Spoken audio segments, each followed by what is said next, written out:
क्या उत्तर प्रदेश के मुख्यमंत्री योगी आदित्यनाथ के खिलाफ कोई बड़ा षड्यंत्र हो रहा है? क्या योगी के अपने ही उनके दुश्मन बन गए हैं और चुनाव के पहले उनको कमजोर करने की साजिश कर रहे हैं? ऐसा हम इसलिए कह रहे हैं क्योंकि पिछले दिनों से जो कुछ घटनाक्रम हो रहे हैं वो इसी ओर इशारा कर रहे हैं। पहले ही उत्तर प्रदेश के मुख्यमंत्री योगी आदित्यनाथ और अवमुक्तेश्वरानंद के बीच का विवाद जो इतना गहरा गया कि एक दूसरे के ऊपर वार प्रत्यारोप शुरू हो गए, जहां अवमुक्तेश्वरानंद ने योगी आदित्यनाथ को बाबर हुमायूं तक से तुलना कर डाली, वहीं योगी आदित्यनाथ ने उन्हें कालनेमी कह दिया। वहीं योगी आदित्यनाथ के पक्ष में भारतीय जनता पार्टी का कोई नेता उनके समर्थन में नहीं आया, कोई ऐसी बयानबाजी नहीं हुई जो उनको प्रोटेक्ट कर सके। लेकिन दूसरी तरफ उत्तर प्रदेश के उप मुख्यमंत्री केशव प्रसाद मौर्य अवमुक्तेश्वरानंद को भगवान संबोधित करते हुए उनसे स्नान करने की बात करने लगे और उन्होंने यहां तक कह दिया कि इस मामले में मुझे मध्यस्थता के लिए अगर कहा जाएगा तो मैं जरूर करूंगा। वहीं दूसरी तरफ अधिकारी और सरकार अपनी बात पे अडिग रहे और उन्होंने शंकराचार्य को नोटिस तक दे दिया। योगी आदित्यनाथ के खिलाफ षड्यंत्र हो रहा है या पार्टी में कुछ ऐसी बगावतें हैं जो पनप रही हैं 2027 के चुनाव के पहले? हम इसलिए कह रहे हैं क्योंकि पिछले दिनों एक जो घटनाक्रम हुआ वो काफी चौंकाने वाला रहा। महोबा के चरखारी से विधायक ब्रजभूषण राजपूत ने जब योगी आदित्यनाथ के सबसे करीबी मंत्री स्वतंत्र देव सिंह को बीच सड़क पर घेर लिया, घेर ही नहीं लिया, उनको कुछ देर तक बंधक जैसी स्थिति में रखा गया, जिससे सरकार की बहुत किरकिरी हुई। राजनीतिक गलियारों में ये पूरी तरह से स्पष्ट है कि जहां एक तरफ स्वतंत्र देव सिंह योगी आदित्यनाथ के यस मैन है तो वहीं भी ब्रजभूषण राजपूत केशव प्रसाद मौर्य के करीबी हैं, क्योंकि उनके यहां अक्सर छोटे से छोटे कार्यक्रम में या बड़े से बड़े कार्यक्रम में मुख्य अतिथि केशव प्रसाद मौर्य ही दिखाई देते हैं।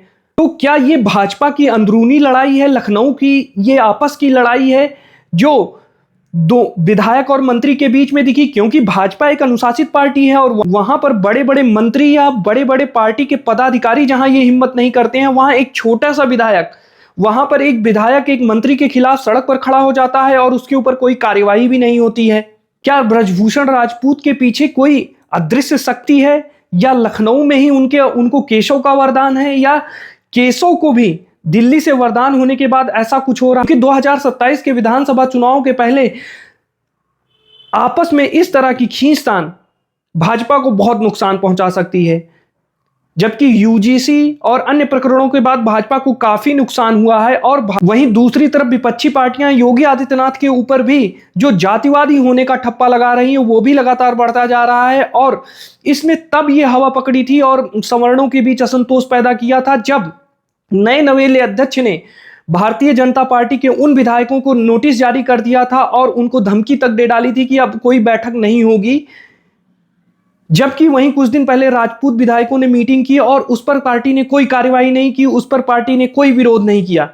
उसके बाद से जो असंतोष एक भारतीय जनता पार्टी के कैडर के बीच में पनपा हुआ है वो लगातार बढ़ता ही जा रहा है। उनके कार्यकर्ता असंतुष्ट हैं, उनके बूथ लेवल के कार्यकर्ताओं का कोई काम नहीं हो रहा है, जिसके कारण जिसकी असंतुष्टि जमीन पर देखी जा सकती है कि एसआईआर में लगभग 4 करोड़ मतदाताओं का जो नाम कटा है उसमें ज्यादातर भाजपा के वोटर हैं।